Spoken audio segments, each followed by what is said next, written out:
once you've concluded what that optimum balance is for your firm, and it's probably something that should be reviewed as part of your annual business planning cycle, you then get to sort of thinking about, well, which roles within the team should be employed and which are most suited to an associate, and what are the potential benefits or the risks to be considered.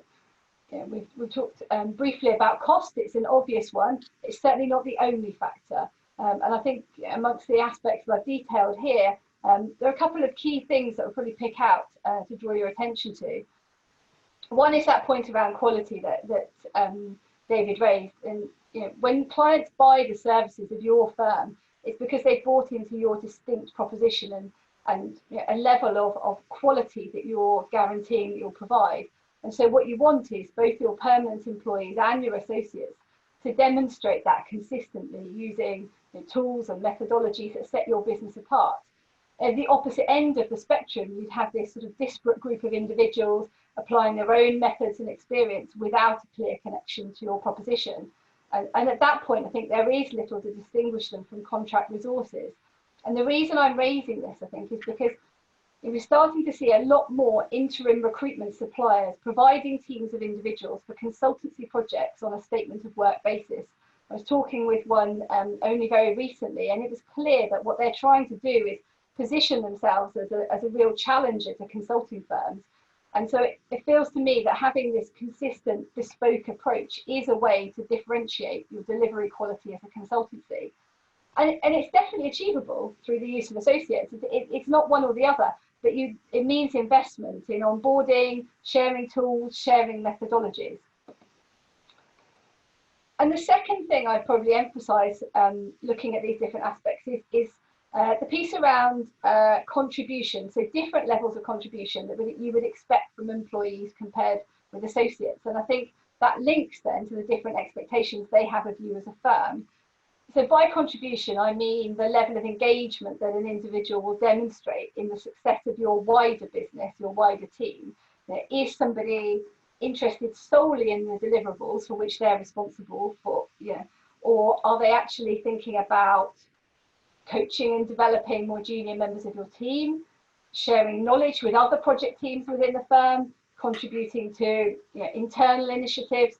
Are they seeking to build out the profile of your firm with their clients, extend existing engagements, identify opportunities for additional work, or share information about other relevant services that you could provide? And it's reasonable to expect a broader contribution from permanent members of your team, not least because it's likely to be one way in which you actually target and measure their performance. So if you've got people who are seeking to progress their consulting career, they will be motivated and incentivized to do this. Close associates might well contribute, and some may well be really committed to helping you build the business, but I think it's fair to say that that's rarer. Many of the associates that we speak and work with have chosen a contractor model of engagement because they want to focus purely on delivery, and they actually don't want to get involved in all of the other internal pieces. So I guess what I'm saying is that I would stress that when there are examples of organisations where they have successfully flipped contractors into permanent roles, it's doable, but it's actually pretty rare. I would say in the course of the last 20 years, I've seen more examples of attempts to do that which have gone wrong. And I think the reason is that we're talking about two fundamentally different propositions, and those propositions suit fundamentally different individuals. Potentially even more so now, I think, in light of IR35, so we need to think much more carefully about how we engage with associates. Having a stated intention to treat them in exactly the same way as you would permanent employees is no longer appropriate. So if you do decide to move from reliance on associates to employing more consultants, I would say think beyond your existing associate network when you're thinking about who those individuals might be. And on the other side of the equation is then what your firm can offer the individual. So I've spoken previously about different aspects of the employee value proposition, how to attract and retain great people. For permanent employees, their expectations and needs when it comes to both career development and team culture, they're far greater than those of associates. So I think it's worth saying also that unless you're committed to building a firm that people want to be part of and can offer opportunities for learning and personal development, you're probably not ready to have permanent employees. So that's another consideration.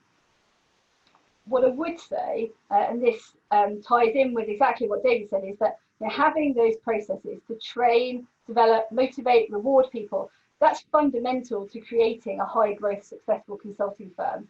And I think Bruce has spoken about the 8 levers for equity growth previously, and consultant loyalty is one of those.